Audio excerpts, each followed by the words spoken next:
Ya baik, Assalamualaikum warahmatullahi wabarakatuh. Selamat malam pendengar Radio Republik Indonesia dimanapun Anda berada. Hari ini di tanggal 12 November 2025, saya Suganto Ahmad kembali menemani pendengar untuk siaran kita. Dan malam hari ini kayaknya juga semuanya lagi santai, lagi di rumah. Mungkin butuh satu obrolan yang sangat seru dan lagi menikmati juga hangatnya momen-momen dengan keluarga ya.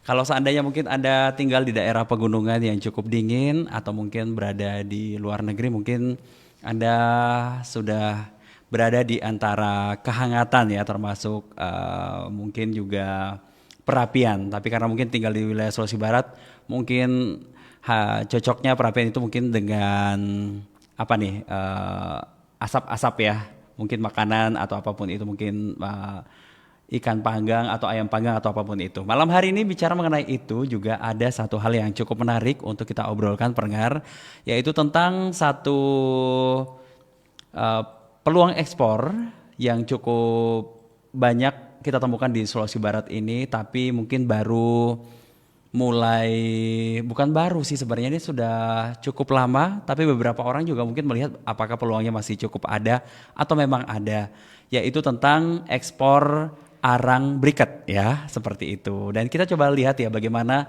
hilirisasi kelapa yang juga membuka peluang ekspor malam hari ini. Saya tidak sendiri, akan ngobrol bersama dengan dua narasumber saya yang sangat menginspirasi. Ada Bapak Sudirman, eksportir briket. Assalamualaikum. Waalaikumsalam warahmatullahi wabarakatuh. Oke, Pak Sudirman, eksportir briket, dan juga Pak Acok Senong, pengolah kelapa ataupun juga arang di Mamuju ya. Jadi satunya, Pak Sudirman dari mana? Oh, Pak Sudirman ya? Ya, Pak Sudirman dari mana, Pak? Saya asal dari Kecamatan Campalagian, Desa Parape, Kecamatan Campalagian, Kabupaten Polewali Mandar. Oke, kemudian Pak Acok Senong di Mamuju ya? Mamuju. Baru pertama kali ketemu? Pertama kali. Oh iya. Oke, ini berarti sama-sama eksporter dong? Saya cuman apa namanya, baru belajar. Baru belajar. Biasanya kalau pengusaha itu selalu ini ya, merendah ya. Belajar dan belajar lagi. Belajar dan belajar. Tapi bukannya kalau misalnya tambah saingan itu peluang-peluang bisnisnya makin berkurang ya? Kenapa? Kalau misalnya ada tambah ya, ada pelaku baru nih. Kalau Pak Sudirman? Kalau kalau bisnis turunan kelapa di Sulbar ini mungkin kalau berbicara masalah saingan enggak sih, karena bahan baku di Sulawesi Barat ini, maksudnya turunan kelapa ini sangat masih melebihi dari cukup. Dan harusnya sih semakin banyak juga berarti peluang kita semakin bagus dong ya. Iya. Betul. Malah semakin apa namanya? Semakin semangat. Ya, semakin banyak yang membantu kalau dipikir ya. Kan biasanya mungkin kebutuhan ekspornya bisa jadi tinggi, tapi mungkin kita tidak bisa melayani, kenapa tidak untuk bisa menjadi tetap pilihannya tetap kita, mungkin suplainya dari teman-teman, bisa aja begitu mungkin Pak ya. Iya, malah kalau banyak pengrajin kelapa di Sulbar, malah tambah banyak batoknya. Oh, oke. Iya. Tambah banyak batok kelapanya di Sulbar. Oh iya betul. Sekalipun akhir-akhir ini makin berkurang, tapi nanti saya ngobrol itu dulu. Tapi saya penasaran awal mulanya masuk kemudian kepikiran, karena banyak sih sebenarnya. Kalau kepikiran ini kalau untuk Sulawesi Barat, arang itu dari dulu ya. Iya. Semua negara, ya mungkin ya hampir semua negara juga sama ya. Bagaimana mereka mengolah dan peluang-peluang di situ juga dari dulu sebenarnya, tapi pasarnya lokal aja. Iya, betul. Jualnya karungan ya. Untuk bakar-bakar sate, panggang sate. Nah, ada juga kalau dulu daerah Kaluku itu kan daerah banyak kelapanya juga ya. Itu biasanya ada yang dulu merasa kayaknya modern ya. Iya. Kan biasanya kalau masak itu pakai tungku Palu arang. Palu arang. Ya. Itu dianggap salah satu yang sangat modern di zaman itu. Tapi sekarang kayaknya juga masih sama sih. Masih ada sih yang pakai yang seperti itu. Cuma kan sekarang kayak sudah mudah didapatkan tabung gas. Mungkin tidak melirik ke situ lagi. Tapi akhirnya yang melirik bukan orang sini. Bukan. Kan kita kan produksi ini bukan untuk pembakaran, ya maksudnya pembakaran untuk rokok sisa ini Pak. Oke, baik. Nah, kalau begitu kita penasaran. Jadi mulanya kita kan mungkin sama-sama orang Sulawesi Barat ya. Iya, iya. Peluang-peluang itu melihat ya udahlah ya arang. Tapi bagaimana kemudian kepikiran ya kenapa nggak diekspor waktu itu? Awalnya itu Pak, saya kan mulai kembangkan di Sulawesi Barat Pak itu tahun 2007. 2007. Tahun 2007 Apa itu dulu waktu itu? masih jual arang. Arang yang karungan. Arang karungan. Oh, jadi memang sudah usaha di situ. Dulu Pak itu saya buka tahun 2007 masih di Sulawesi Barat itu masih jadi limbah Pak, masih dibuang saja. Boleh dibilang Pak dulu itu saya masih dikasih gratisan batok kelapanya orang mulai dari Campalagian, Majene. Dia itu masih dibuang saja dulu Ya itu. daripada jadi limbah. Daripada jadi limbah, Udahlah kasih Pak udah kasih Sudirman aja. kasih Pak Sudirman. Kan dia saya kan di situ agak-agak ini sih. Wah, kok mau dibilang ragu enggak juga, tapi saya sih semangatnya dulu kan saya udah dapat penjualan, saya udah dapat pasarnya pada waktu itu. Oh, jadi memang pasar lokal dalam artian ya. Pasar lokal. Belum jadi briket itu tahun 2007 belum jadi briket sampai tahun 2013 itu belum jadi briket. Oke, 2013 ya. Iya. Oh, itu belum jadi briket tapi masih arang biasa. Tapi dalam artian berarti menjadikannya arang, Bapak sudah punya pengalaman yang bagus dong untuk dapat hasil-hasil arang yang berkualitas. Ada dari situlah Pak saya banyak dapat pengalaman, terus dapat ilmu, Input-input juga. input juga dari teman-teman dari Surabaya. Sampai dulu itu saya bertanya kok permintaan banyak ya sampai ratusan ton per bulan. Di Surabayanya. Sedangkan di kampung kita ini Kok masih enggak? jadi limbah, Oh, iya, iya, iya. masih terbuang saja. Dulu kan Pak di petani itu, contoh petani-petani kopra dulu Pak itu kalau dia keringkan kopranya, dia bakar batok kelapanya untuk mengeringkan Pengasapan. untuk pengasapannya dulu itu. Dan pada waktu itu 2007 kan sampai 2013 itu permintaan semakin tinggi. Di situ saya kok diapain ini arang ini? Kok tambah awalnya saya beli di supplier di petani sampai Mamuju sini 1.700. Kok tiba-tiba naik? Tiba-tiba naik sampai 2.000, 3.000. Sampai hampir 10.000. Sekarang kan sudah, dulu kan waktu pertama saya buka arang itu di Sulawesi Barat Pak itu harganya masih 1.700 per kilo. Sekarang sudah 13-14.000 per kilo, lumayan. Oh, oke. Iya. Jadi sekarang 14 ribuan? 14 ribuan. Saya terima di pabrik sekarang di Campalagian itu 14 ribuan yang kualitas. Secara tidak langsung sebenarnya bisnis Bapak ini bukan hanya membuat Bapak kaya sendiri ya kasarnya. Memang tujuan bukan di situ Pak untuk Oke. memperkaya, saya memang bukan. Oh, itu karena Pak Sudirman bukan saya ya. Bukan tujuan utama Pak, Memperkaya itu. diri Iya, sendiri. bukan. Jadi akhirnya sekarang justru berarti Pak Sudirman dapat support yang besar dong dari masyarakat sekitar. Alhamdulillah Pak, mulai tahun 2007 itu kan ya kita mulai kembangkan yang dulunya ketahuan saya kok tidak mungkin tuh Pak Sudirman itu arang-arang itu. Sekarang dia alhamdulillah dia juga jadi ladang bisnisnya juga, dia fokus juga di arang juga karena ini arang kan sudah harganya sudah tinggi, permintaan juga sekarang yang masuk ya ribuan ton lah per bulan. Oke, nanti kita bahas itu biar makin menarik ya. Tapi yang jelasnya malam hari ini juga kita bisa ajak ya pendengar kita yang ada di rumah juga tertarik mau jadi eksportir. Tidak mengekspor langsung pun juga peluangnya besar sekarang Pak ya. Karena kan dengan adanya Pak Sudirman berarti ada Pak Sudirman secara tidak langsung bisa jadi mitra juga untuk masyarakat yang ada di Sulawesi Barat berarti Pak ya. Betul. Secara tidak langsung, dan dengan adanya Bapak yang sudah menembus pasar internasional itu juga bisa menunjukkan bahwa kualitas kita berarti bagus dong ya sejauh itu. Iya. Nah, saya ke Pak Aco dulu Iya, saya. untuk yang ada di Mamuju. Pak Aco berarti waktu itu sudah dapat informasi tentang beliau, Pak Sudirman. Sama sekali belum pernah. First time hari ini juga. Oh, tapi waktu itu berarti sama sekali informasi terkait beliau tidak ada. Tidak ada. Tapi tahu informasi bahwa ada arang berikat yang sudah dijual juga. Di Polman saya tahu. Taunya ada, tapi tidak tahu siapa belum pelakunya. ketemu. Iya. Oke, berarti kalau awalnya Pak Aco sendiri bagaimana? Kemudian terjun ke arang ini? Saya jujur saya kan perantau. Saya bekerja di perusahaan-perusahaan di luar negara. Oh iya, iya. Termasuk coklat termasuk ini apa namanya Oke. kopra arang. Hmm. Jadi saya pulang, saya buat sedikit-sedikit ceritanya. Akhirnya bertambah, bisa meningkat sedikit-sedikit sampai posisi ton. Ton akhirnya. Ya, Oke, jadi pas waktu itu memang langsung targetnya briket. belum. Arang biasa. Arang biasa, asalan. Asalan. Ya. Oke, karena melihat mungkin banyak nih kan Ya. Pak Sudirman kan Polman. Ya. Bapak kan Mamuju ya. Melihat bahwa kayaknya limbah juga nih kalau statusnya ya. Nanti kalau di Sulawesi Barat ini yang masih menjadikan batok kelapa ini sebagai limbah daerah mana saja kemungkinannya? Mungkin Majene sudah ada juga Pak ya, tapi beberapa di antaranya juga masih mungkin ya. Mamuju sudah mulai ditarget juga, Mamuju Tengah atau mungkin Mamuju Tengah, Matra, masih.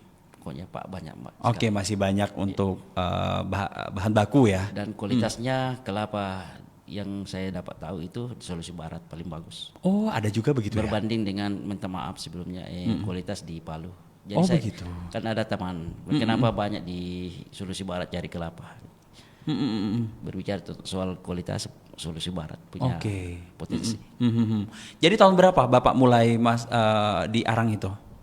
Saya sekitar 3 tahun yang lalu. 3 tahun baru. Ya. Jadi sekitar 1 tahun yang lalu, tiba-tiba saya punya nama ada di Surabaya. Oh ya. Permintaan. Tapi kan saya masih berjalan, masih modal kecil. Oke, berapa dulu waktu itu? Awal-awalnya. Ini kan selalu jadi inspirasi Pak ya. Kalau misalnya nih saya tiba-tiba kayaknya duit saya cuma berapa ratus ribu atau cuma berapa juta nih misalnya, bisa apa saya gitu loh Pak. Jadi saya musyawarah antara Surabaya dengan saya.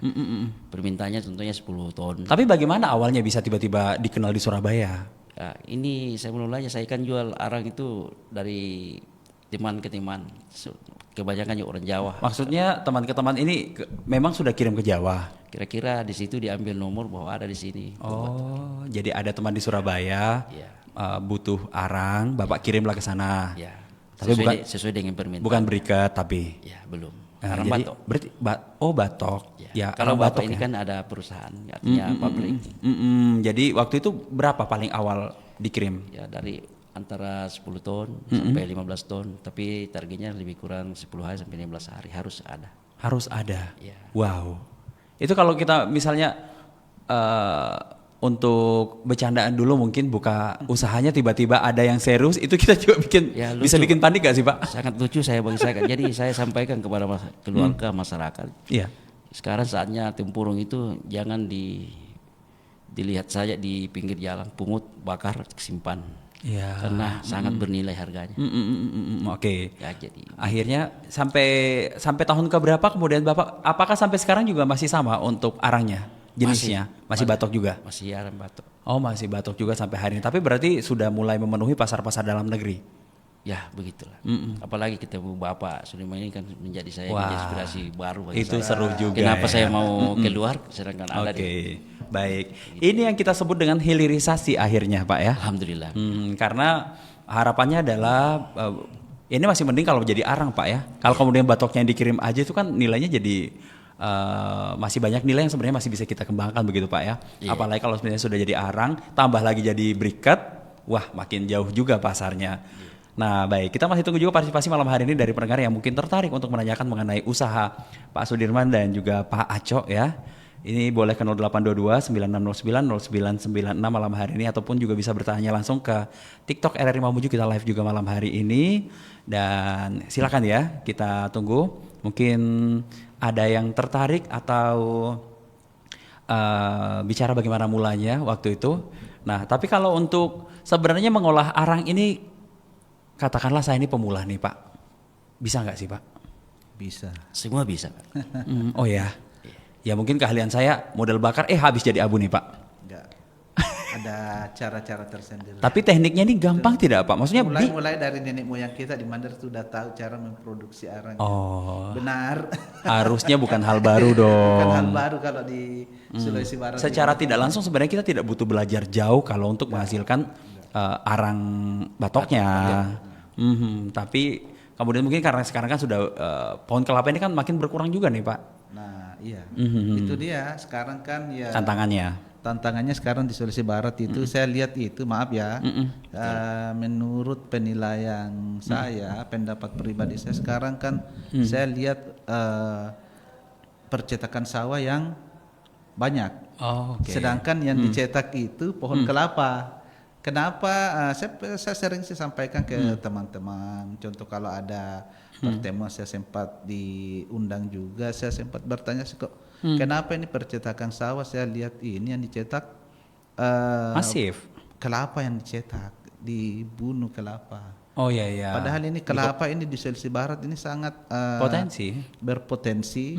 Kenapa saya bilang berpotensi? Bahwa saya ini maksudnya alhamdulillah kita ada perusahaan di Campalagian yang sangat tinggi permintaan dari dalam apalagi dari luar negeri. Contoh sekarang ini yang masuk di perusahaan saya itu maksudnya di CPHSA itu di Campalagian ada beberapa bayar dari luar negeri, dari Turki 2 orang sekarang ini yang sudah kontrak, ada yang dari Syria sudah kontrak juga. Terakhir ini bulan ini 1 minggu yang lalu ada lagi kontrak dari Nigeria. Dan ini potensi lagi untuk ke Cina, dia mau ke Shanghai, ya Shanghai. Dia minta Makin meluas ya? Iya makin meluas Pak. Ini sekarang permintaan ke perusahaan kami, apa sih ya, antri-antri ini Lebih tinggi permintaan lebih tinggi daripada permintaan supply-nya. daripada supply-nya.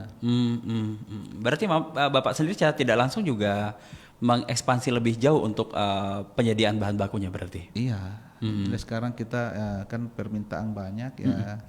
Kita butuhlah akses untuk Buka jaringan. untuk penambahan kapasitas produksi, karena kapasitas produksi kan di sana cuman 2 sampai 3 kontainer sebulan, sedangkan permintaan puluhan kontainer sebulan ini. Wow. Dan betul juga apa yang dikatakan Pak siapa? Iya, Pak Aco. Pak Aco itu kualitas arang kita di Sulawesi Barat itu nomor 1, bukan nomor 1 Indonesia, nomor 1 dunia. Masa? Nomor 1 di dunia. Nomor 1 dunia Pak. Luar biasa, tepuk tangan dulu sangat dong. bangga. Ternyata kita punya itu ya. Ada beberapa pabrik Pak, teman saya di puluhan pabrik di Indonesia, nggak usah saya sebut namanya di mana.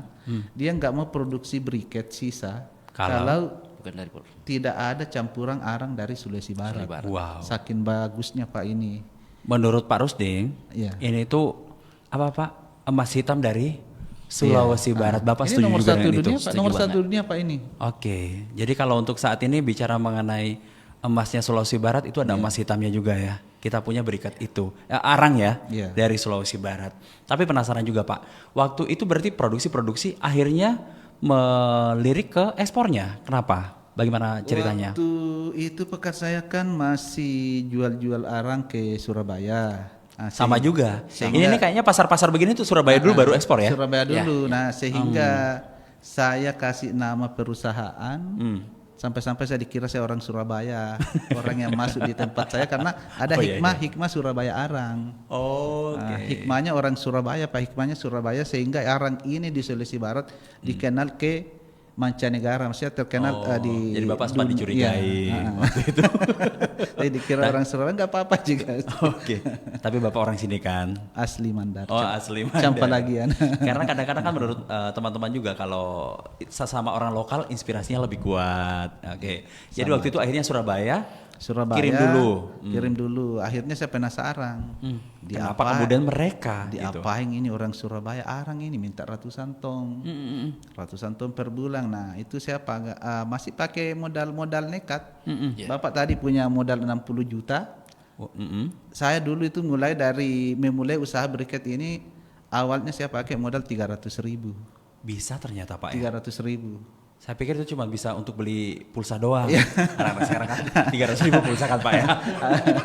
Awal memulai usaha apa itu dulu itu sebelum ekspor itu ya modal nekat tambah dengan modal 300.000 itu sehingga alhamdulillah kita sudah bisa ekspor ke beberapa negara.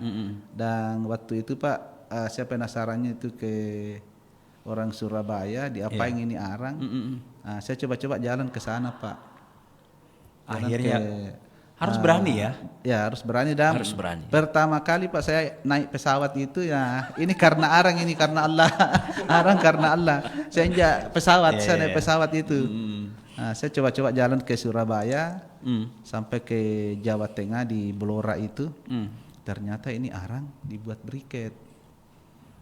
Dibuat briket dicetak seperti ini. Sepenasaran itu sampai ke sana juga. Dan yang ya. membuat saya termotivasi Pak sampai di sana itu pembuatan briket Pak itu menggunakan atau memakai banyak tenaga. Ada Banyak tenaga kerja Pak yang tenaga guna. kerja jadinya. Nah disitulah saya Pak termotivasinya, wih berarti ini arang ini yang limbah saja di kampung ini bisa membuat apa namanya lapangan pekerjaan, membuka lapangan pekerjaan di kampung waktu itu Pak. Nah disitulah termotivasi saya dulu itu Pak. Kenapa kemudian nilai tambahnya tidak diselesaikan semaksimal mungkin di Sulawesi Barat sendiri? Iya. Jadi tahun berapa kemudian mulai akhirnya diputuskan bikin sendiri? Nah mulai pabrik Pak di Campalang itu mulai tahun 2017. 2017 hampir bisa dibilang hampir ya baru sih kalau bisa dibilang juga Pak ya. 8 tahun ya. Oh iya. Ya oke. Terus disitulah tadi awalnya itu saya pakai kan awalnya Pak itu 2007 sampai 2013 saya sempat stop Pak tahun 2013 itu main arang. Takut main api? Enggak. Oh beda cerita ini ya. Enggak karena dulu itu 2013 sudah di arahnya Sulawesi Barat sudah dikenal, akhirnya banyak masuk saingan pembeli dari lain begitu. dari luar negeri, contoh dari Cina, Korea. Datang sendiri mereka Datang jadinya. sendiri dia langsung ke petani beli, akhirnya kita kalah modal. Oke. Nah, kita langsung maksudnya kasar kalau kita bilang mandar di dekeng akhirnya kita tidak jalan. Nah, akhirnya saya ke Kalimantan dulu itu 2 tahun saya di sana Pak, kembali saya 2017 itu. Nah disitulah saya mulai lagi melirik ini batok kelapa ini saya posting saya dapat orang yang sementara muat arang kelapa arang batok kelapa saya muat foto saya posting di Facebook. Nah saya, ini banyak hikmahnya ya. Iya, Satu adalah kehadiran digital ternyata itu sudah membantu. Termasuk saya Pak, saya Pak. setiap usaha saya itu kerja saya setiap hari posting. Iya betul. Sampai tembus ke luar. Ternyata kita tidak pernah menduga ya. Apa yang kita posting ini bukan hanya benar-benar akan dibaca oleh orang-orang atau tetangga-tetangga kita. Ternyata itu bisa sampai ke pasar internasional. Kalau memang mereka melihatnya bahwa ya ini peluang ya. Seperti itu. Baik, sebelum saya lanjut saya bacakan juga partisipasi yang sudah masuk dari aplikasi Radio Digital. Dari Pak Acawal, Assalamualaikum, selamat malam. Potensi Sulbar untuk mengembangkan usaha arang yang berikat ini kan juga sangat kuat pondasinya. Ini sangat kuat pondasinya. Karena Sulbar punya lahan kelapa yang sangat luas, cuman masyarakat hanya memanfaatkan dari segi isi buahnya saja yang dimanfaatkan untuk dijadikan minyak. Pertanyaannya, sampai sejauh mana peran pemerintah dalam mengembangkan potensi ini kepada masyarakat? Nah, itu mungkin pertanyaan yang sudah masuk. Ya, kalau Bapak sendiri melihatnya bagaimana? Kalau perang pemerintah sampai Bapak tenang aja ya, sekalipun ada Pak Rusdi di depan ya. Beliau itu selalu netral, aman. Kalau Pak Rusdi memang saya jempol sih kalau untuk Pak Rusdi. Begitu. Tapi kalau pemerintah maksudnya menyangkut dengan supportnya ke kami, boleh dikatakan maksudnya masih minim lah Pak. Minim dalam artian? Contoh kan kita sudah mulai tahun 2017 kita buat perusahaan di Campalagian, kita buat pemberdayaan di Campalagian, tapi tak dilirik Pak, kayak dijadikan saja. Dijadikan apa ya? Kasar kalau kita bilang dikatakan cuma foto-foto saja Pak. Iya siap, oke. Sejauh itu ya. Kan kita sekarang di sana Pak kita butuh pengembangan, kita butuh kolaborasi dengan pemerintah. Kalau Pak Rusdinya, saya jempol dia karena dia yang selalu bantu saya. Oke siap. Saya tambahkan sedikit soal pemerintah ini. Semoga dengan hadirnya kami sini didengar di luar. Karena susahnya itu baru direncanakan membangun perusahaan, tapi kan sudah ada di dalam sini, tinggal dibenahi. Semoga ada pemerintah turun dan artinya menopang kami punya usaha. Oke, dalam artian ini untuk Dibantu beberapa untuk- urusan-urusannya itu bisa Di atas dimudahkan, kekurangannya, dipercepat ya. di atas kekurangannya ditambahkan kelebihannya dibantu. Kita ini Pak pelaku usaha begini kita sangat butuh kolaborasi dengan pemerintah. Sangat butuh. Sangat butuh. Pertama akses permodalan. Ya. Contoh sekarang Pak ini orderan masuk banyak sudah 4 negara yang masuk di saya tahun ini. Itu kan modalnya sangat luar biasa. Bukan sih modal hibah yang kita butuhkan, yang inginkan bukan modal hibah. Ini akses permodalan contoh akses ke perbankan. Kan dulu kan Kopi kita sempat down lah waktu Kopi. Iya. Pasti nama Ata di situ ada mungkin apa namanya? Tapi ya gimana tadi?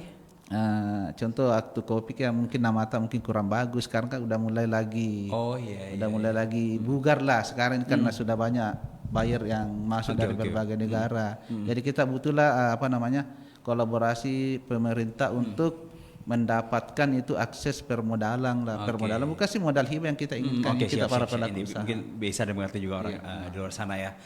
Oke, tapi untuk saat ini kan kalau untuk perusahaan-perusahaan yang mungkin sudah semenjanjikan yang Bapak punya nih, itu kan biasanya juga untuk investasi dan sebagainya bukannya peluang-peluangnya juga semakin luas, bukan hanya datang dari pemerintah. Kalau untuk hal itu ada tidak yang sudah ikut ingin berinvestasi misalnya? Nah, itulah akses itulah yang belum kita. Untuk sementara ini saya belum ada. Oke, berarti harapannya di sini adanya mungkin. Betul. Oke, siap. Kehadirannya. Oh ya, itu loh Pak. yang Nanti kan Pak Rusdi yang betul-betul komunikasi. investor, yang betul-betul Iya. investor. Kadang juga sih kalau sesama kita ini cuma ya bajunya saja bagus datang iming-iming. iya. Setelah dia tahu jalan Pak, dia tahu jalan dia jalan sendiri. Kebanyakan seperti itu. Tapi kan maksud saya dalam hal ini mungkin jadi investornya ini tingkat nasional atau bisa jadi internasional juga ya Pak? Seperti itu. Oke, baik. Nah, pendengar malam hari ini di depan Pak Sudirman sama Pak Aco ini sudah ada contoh barang yang dikirim ya ke ekspor ke luar negeri ini. Oke, ya agak jauh nih saya. Pak Aco, Pak Awal mungkin bisa dibantu dulu untuk melihat produknya. Nah, ini oke, ini tulisannya ya. Ini Arab ya. Aduh. Ya, ini tulisannya Arab ya. Untuk pendengar yang ada di rumah ataupun juga yang ada di TikTok. Ini kenapa kemudian Arab? Sekalipun saya nggak bisa baca nih kayaknya ya. Koko Amir. Koko Amir ini tulisannya ya. Dan kenapa pakai Arab di sini? Berarti pasarnya memang adalah Itu Koko Amir permintaan dari Turki. Turki. Bayarnya udah barangnya nyampe kemarin tanggal 8. Tanggal 8 November arahnya. Oke, jadi ini charcoal aktif ya. Artinya activated mungkin charcoal. bahan yang harus dia minta seperti itu ya Pak. Iya, dia punya brand modelnya. sendiri. Ini Dia beda brandnya. bayar. Oh iya. Ini brandnya siapa nih berarti Pak? Brandnya bayar Pak. Dari sana. Dari sana, dari Timur jadi Tengah. mereka buka brand tapi bahan bakunya kita yang supply. Iya. Gitu. Oke, siap. Jadi kita ini hanya disiapkan aja ya seperti itu ya. Kadang Oke. sih boleh minta dulu Pak. Ini ya. Oke. kebanyakan sih buyer dia minta brand sendiri. Oh, biasanya begitu umumnya ya. Jadi kita itu tidak usah terlalu sibuk mungkin untuk harus punya brand dulu ya Pak ya. Ya. Tapi bagaimana caranya? Tapi lebih bagus kalau kita punya Itu brand sudah sendiri. pasti ya, tapi minimal kan mungkin jangan berkecil hati dulu dong. Iya. Di awal-awal mungkin tidak sempat untuk punya ini nih. Ini ukuran berapa nih Pak? Ini tadi ya? Ukurannya itu 2,5. 2,5 Cube 2,5. oh hitungannya ininya ya, kotaknya ya. Itu yang laku ke Turki itu. Turki. Ini 500 gram 36 piece. Iya. Isinya. Mereka kan apa ya istilahnya untuk pengharum ruangan mereka kan masih bakar-bakar juga ya di sana. Ya? Kalau permintaannya Pak untuk sisa, tapi untuk kegunaannya juga bisa jadi untuk Barbecue bukur ya istilahnya juga ya kalau bukur. Terus kita di sini kan ini di ruangan ini kita pakai AC, di sana kan dia pakai pemanas. penghangat ruangan ya. Jadi kebutuhannya banyak kalau di sana ya. Kebetulan kan contoh Pak arang kita sehingga laku di pasar Timur Tengah itu dengan Eropa kan abunya warna putih. Oh begitu. Tidak mengganggu dalam ruangan dia. Oh bisa begitu juga ya. Jadi contoh di daerah lain maaf ini seperti yang dijelaskan tadi Pak Aco, memang betul itu kualitasnya arang di luar dari Sulawesi Barat kebanyakan abunya warna coklat. ternyata kita yang putih itu. Nah, kapang abunya warna coklat itu kalau kita mau putihkan gampang, tapi kepakai bahan kimia. Nah, sedangkan arang tak di Sulawesi Barat ini biar nggak dipakaikan arang Nol kimia. bahan kimia, dia juga putih. Putih anunya. Arang bunyinya. habis arang Asapnya kecil. ya. Oke. Ini ternyata agak berat ya segini ya. Ya. Itu kalau dibakar Pak itu 2 jam 30 menit. Satu begini. Iya, kadang 2 jam 17 menit. Oh, bisa selama itu juga. Iya. Wah, Terus saya terlihat norak sekali malam ini Pak ya. terus Pak kalau kita pakai bakar ikan yang seperti itu, Iya. apa namanya biar dalam ruangan dingin kan tidak ada asap, dia nggak mengeluarkan asap, hanya bara saja. Oh, ternyata kita yang tinggal di perkotaan ini sangat harusnya Iya. sudah mulai ke sini nih. Arangnya itu ramah lingkungan. Ramah lingkungan betul ya. Berarti ini kan kalau rumah-rumah sekarang kan modern itu dianggap banyak bakar-bakar dalam rumah kayak Iya. bau. Kalau pakai sabut asap kelapa banyak. itu Iya. asap banyak, kalau ini enggak. Nggak. Aroma ada nggak nih Pak? Ya, Aromanya ada. ada. Memang aromanya bagus juga Pak, aromanya. Untuk makanannya. Ah, Oh iya ya, tapi tidak mengganggu aroma dalam rumah ya. enggak. Oh. Itu aromanya bagus Pak itu, harum. Oh iya, tapi nggak dicium. Itulah kelebihannya Seperti ini arang ya? Sulawesi Barat, aromanya juga bagus, sabunnya warna putih. Oh bisa begitu ya? Ah. Wah ini betul-betul Itu setuju. rahasia dapurnya sedikit itu berikat yang Oke siap. Nah itu dia harus tahu dulu. Nah berarti untuk ternyata kirim ekspor itu sekarang sudah tidak, memang sudah kontainer pengirimannya berarti ya? Memang Pak, permintaan masuk di kita itu minimal 15 sampai 27 ton dalam kontainer. Dalam kontainer. Kalau kita pakai 20 feet itu paling 18 ton isinya Pak. Oke.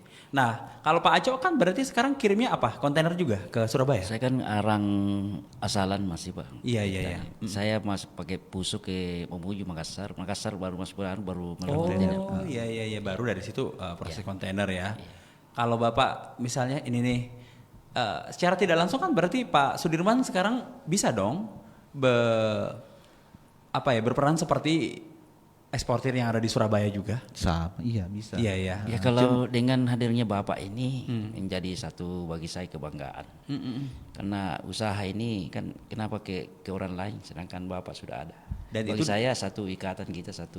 Iya iya sama-sama untuk Sulawesi Mari Barat. saling support saja artinya dengan bahan baku dibawa menjadi bahan proses jadi. Benar begitu. Secara tidak langsung berarti kita akan membicarakan bisnis juga malam ini ya. Iya.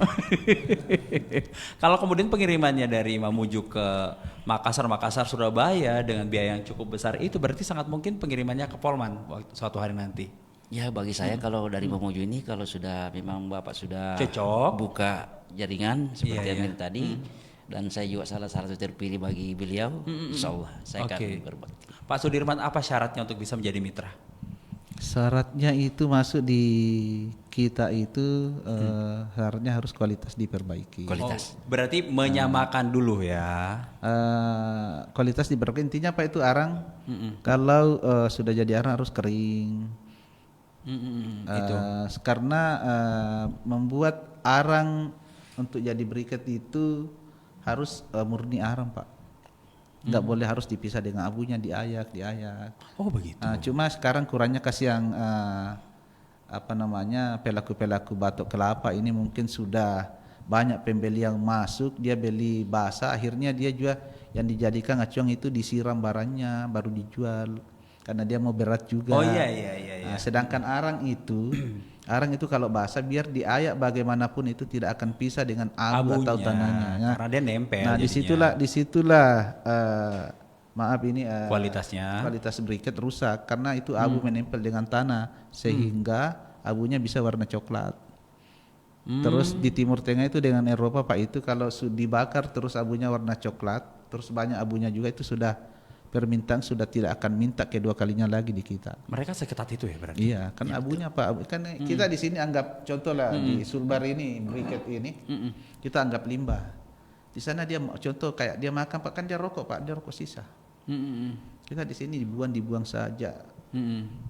Terus pernah juga kejadian di pabrik Pak waktu awal-awal kan kita kan di pabrik itu kita anggap arang limbah. Pas datang bayar dia lihat banyak di dalam gudang yang terbuang saja dia marah-marah. Waduh, saya nggak mau ambil barang ini karena kau anggap apa saja berikat di sini.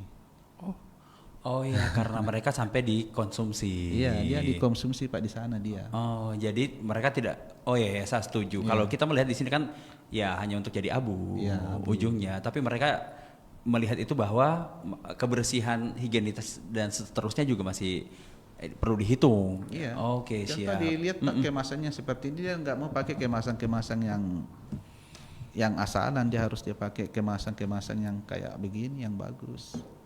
Oke, itu juga mungkin ya ini kita jadinya sama-sama belajar Pak Aco ya.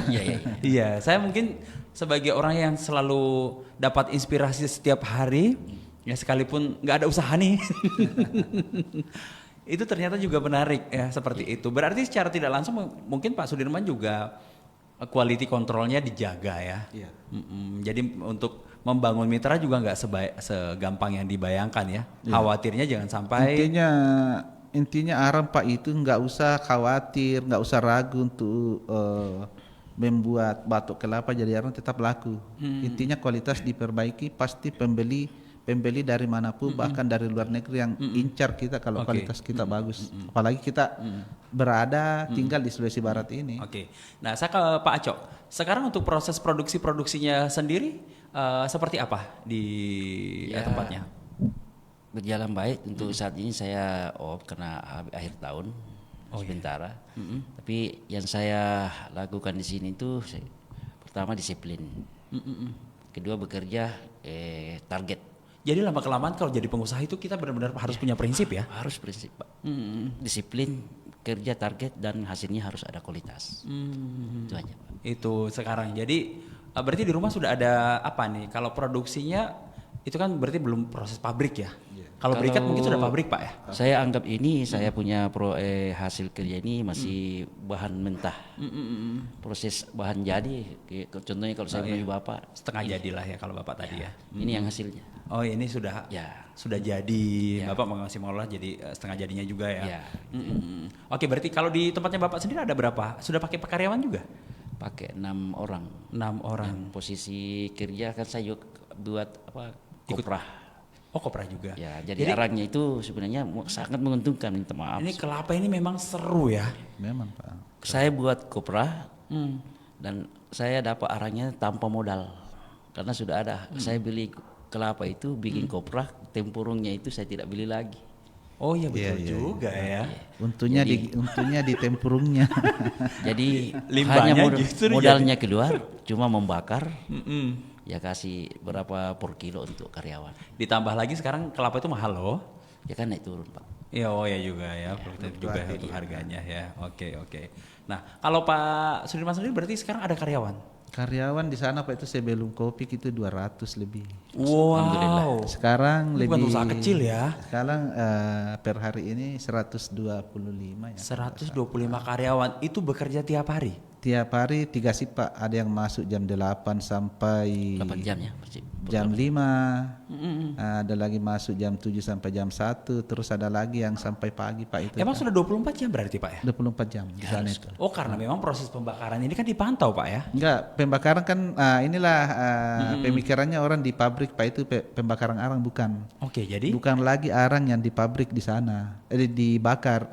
Arang itu contoh saya beli dari Pak Aco, kita pabrik jadikan kayak tepung, kayak kopi, kayak bahan kopi. mentahnya dari saya cerita. jadi sekarang sudah mitra. Dicampur dengan tapioka. Nah, itulah yang diracik malam. Oh. Dan yang banyak dipakai di sana. Pencetakan.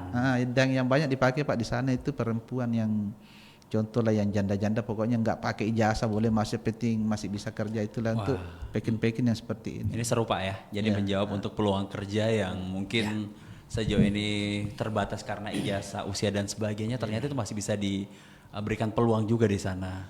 Oke, jadi 100 itu lumayan loh, banyak benar-benar orang terbantu. Sangat berkah. 125 Pak, dulu itu hampir 300 satu sebelum Kopi. Jadi memang COVID ini baru mulai bikin kita recovery sampai di 2025 ini Pak ya. Kopi ini membuat kita down sampai jatuh, terpuruk. Oke. Nah tadi juga Bapak sempat bercerita bahwa memang usaha itu naik turun juga Pak ya. Iya. Sampai ada yang mungkin pengusaha langsung datang ke sini, akhirnya jadi tantangan juga waktu itu Bapak ternyata sempat mundur juga kembali lagi. Iya. Tapi sekarang berarti untuk pondasinya Bapak sudah sangat kuat. Masalah kuat sih. Maksudnya ada sih, maksudnya pondasi sekarang kita sudah punya modal pabrik, tinggal kita yang ingin kita tingkatkan ini tingkat permodalan lah, karena Oke. semakin banyak permintaan semakin banyak juga modal sih yang dibutuhkan. Nah, Karena HPP-nya Pak dalam satu kontainer produksi yang seperti ini dulu itu sebelum kopi cuma 200 jutaan, sekarang 600 juta dalam satu kontainer Pak biayanya. Nah, dalam satu kontainer itu. Makanya itu Ya. butuh investor sih kategorinya nih Pak ya. Ya, investor yang betul-betul Suntikan. investor. Oke.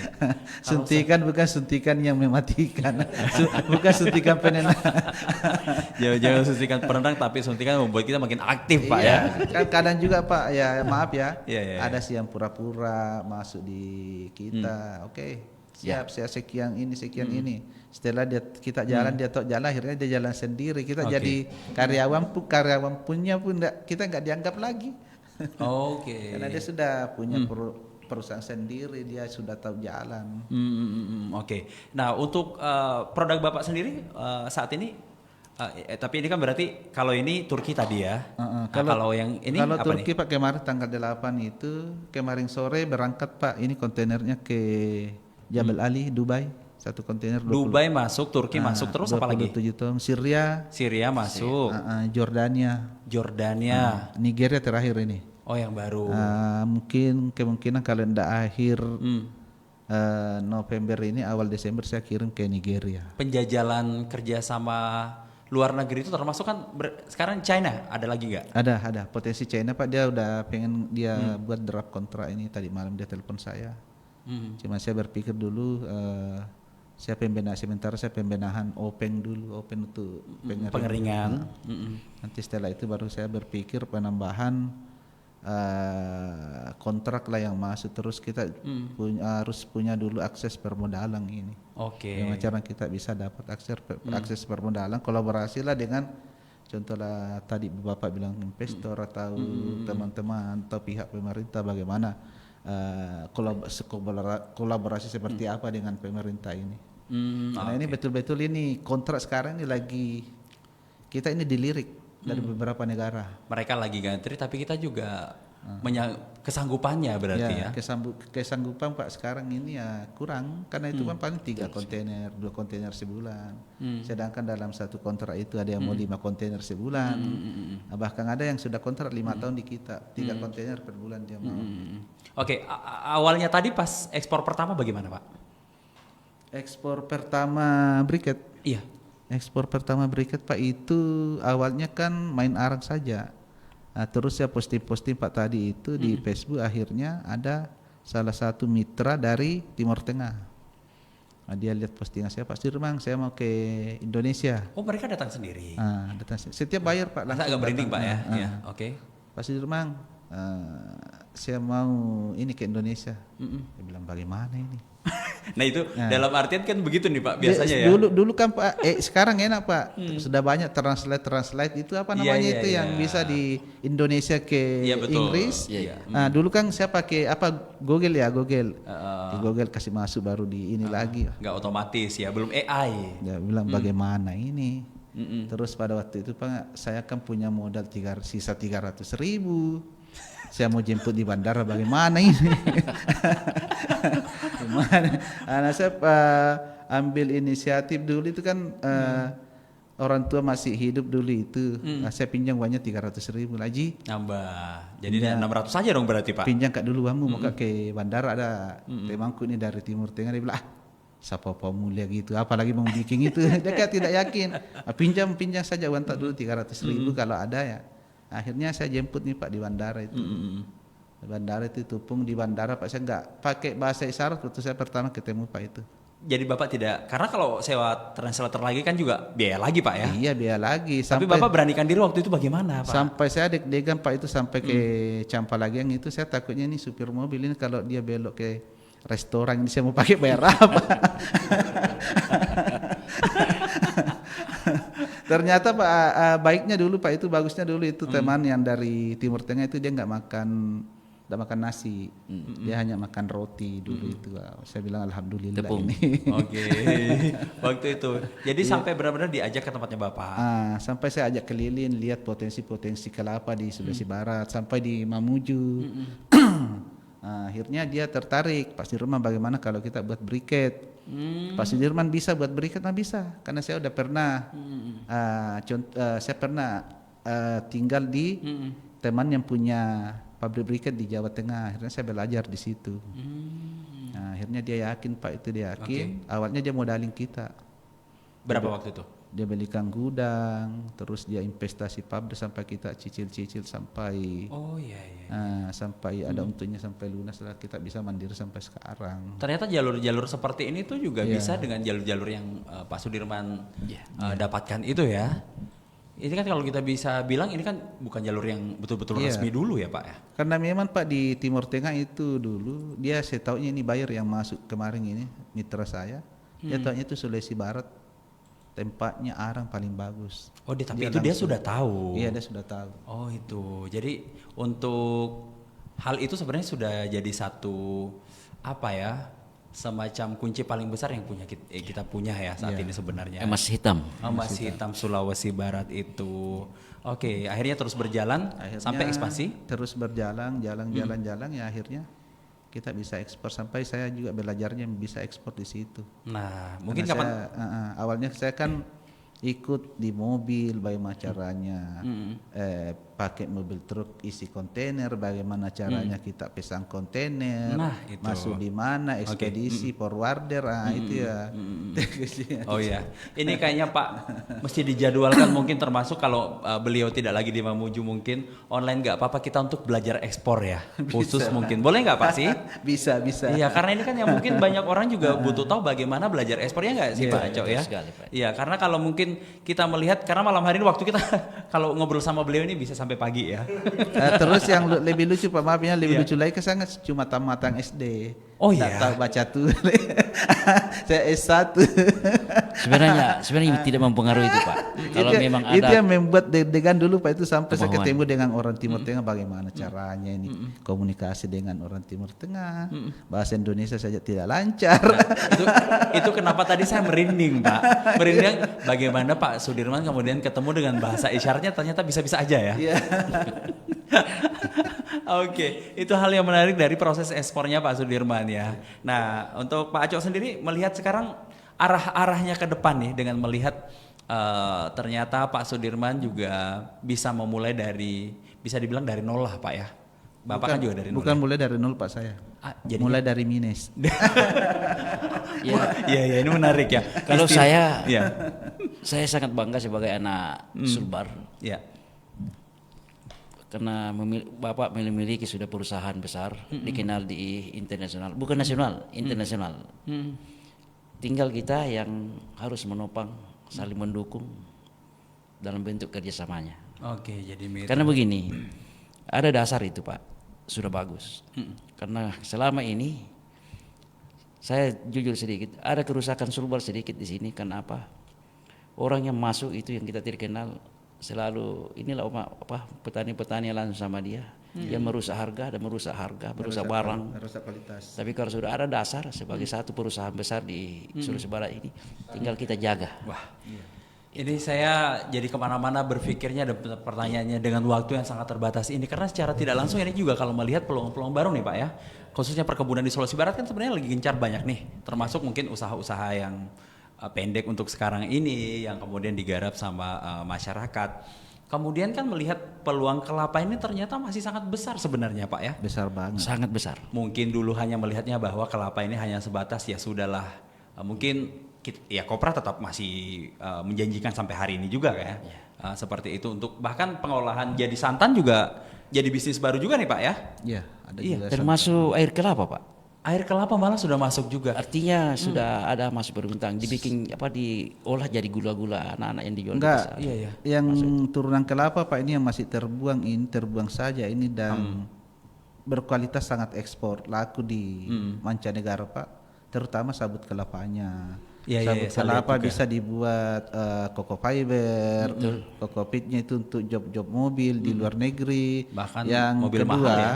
yang kedua Pak, itu yang masih terbuang saja di sini itu air kelapanya. Itu kan banyak permintaan dari Jepang Banyak Pak. sebenarnya. Kadang saya disuruh cari, bang di mana penjual nata de coco. Oh iya, Nata iya, de coco kan terbuat dari Air kelapa. air kelapa yang difermentasi. Nah ini belum ada yang berani mengelola ini. Ini tugasnya pemerintah ini, kembali ke Pak Rusding lagi ini. Bagaimana caranya pengembangannya? Itu satu usaha Pak, satu usaha, satu sumber daya uang. Iya. Itu air Ini kelapa. kan sangat bisa membuka lapangan Iya, iya, pekerjaan lagi. Limbah kan bisa Iya. membuka lapangan pekerjaan untuk masyarakat yang sangat membutuhkan lapangan pekerjaan Pak di Sulawesi Barat ini. Masih banyak kasihan warga yang Pak, soalnya Pak Rusdin itu kan untuk Sulawesi Barat ini semua pengusaha itu kayak Pak ya. Kalau Pak Rusdin Pak itu saya anggap dia panglima atau gubernurnya UMKM dia. Woi, luar biasa. Nanti kapan Pak, ini mungkin bisa jadwal Pak ya untuk obrolan-obrolan yang banyak juga, termasuk karena sebenarnya kita belum selesai untuk membahas mengenai hilirisasi malam hari ini. Ya itu satu pembahasan yang kayaknya butuh Sangat. ya, sangat butuh untuk waktu dan seterusnya, dan minimal mungkin malam hari ini adalah inspirasinya untuk bisa membangun usaha atau ekspor mulai dari minus seperti Pak Sudirman bilang ya. Perkenalan. Perkenalan. Oke, baiklah, karena kita ternyata sudah ngobrol 1 jam dengan sangat tidak terasa malam hari ini. Padahal saya masih banyak pertanyaan loh Pak ya. Setelah ini Bapak harus mengingat saya lagi untuk mungkin ada waktu, termasuk kita semua mau belajar ekspor juga. Iya, dan mungkin mudah-mudahan kapan juga RRI bisa ada liputan khusus mungkin ke tempatnya Bapak. Mudah-mudahan bisa diterima Pak ya. Kemarin TPRI di sana Pak, dia 4 hari di sana. Oh ya, siap, itu kita juga mungkin butuh untuk ada liputan juga ke sana. Baiklah, malam hari ini terima kasih banyak Pak sudah menyempatkan waktu mampir juga di tengah kesibukannya untuk Pak Sudirman, eksportir berikat asal Polewali Mandar, dan juga pengolah kelapa atau arang di Mamuju Pak Acok Saenong juga. Ya kapan-kapan saya mampir ke tempatnya Bapak juga ya. Oke, Kami siap. mengharapkan. Siap.